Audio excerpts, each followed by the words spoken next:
গেছি গন্তব্যস্থলে, রাত্রি হয়ে গেছে। অনেকে যারা জিজ্ঞাসা করছিল যে দুপুরবেলা বিয়ে, কোথায় বিয়ে, তো মোটামুটি 2.5 ঘন্টা সময় লেগেছে আসতে। পুরো বরযাত্রী দেখো সব তত্ত্ব নিয়ে দাঁড়িয়ে আছে এদিকে।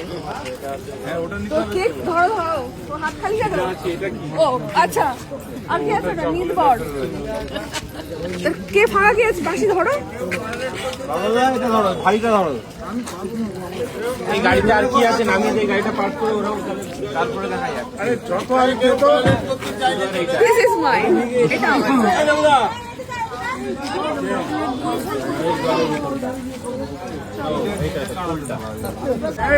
কে দত মার বুঝছে? এই তোমরা কেউ টয়লেট ব্যবহার করবে? হ্যাঁ, আরে বন্ধ করে দেবে, বন্ধ করে দেবে। চলে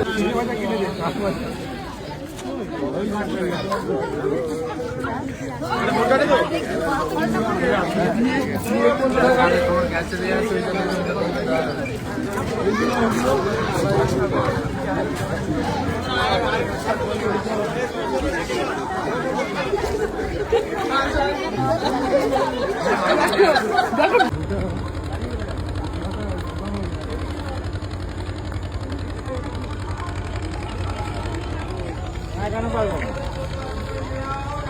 পারবে না মনে হচ্ছে।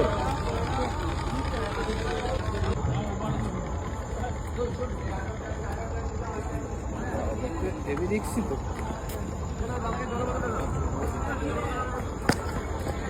বলো।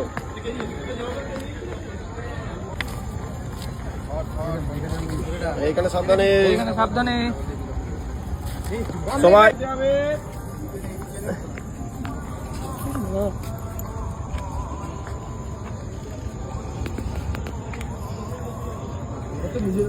দেখ ওই দিকটা দেখ, খালি পড়ে গেছে।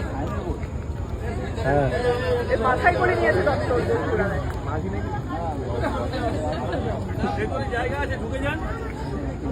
দেখি চলে যাচ্ছে গো। দাদা লোক হয়ে গেছে, ছেড়ে দেবেন। এই জায়গাটা দেখ।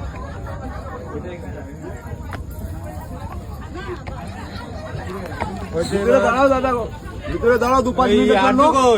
ওই যে আসছে। এই তো মিষ্টি ভুলে যাচ্ছিল, মিষ্টি ভুলে যাচ্ছিল। এবার আর্য আসবে। তুই বলতে থাক ভাই, এই যে ভাই এবারে উঠছে বর, শাবাশ। এইটা ভারী আছে, ওটা সরানো আছে। চলে আয়। এইটা রাখতে হবে। এই ভারীটা লাগো। এই ভারীটা উপরে দিয়ে দে না। ভারী করে কোন উপরে কাকে দেবো? ওই উপরে রেখে দে। সব ঠিক আছে তো? আসতে বসে আমরা এখন নদী পার হচ্ছি।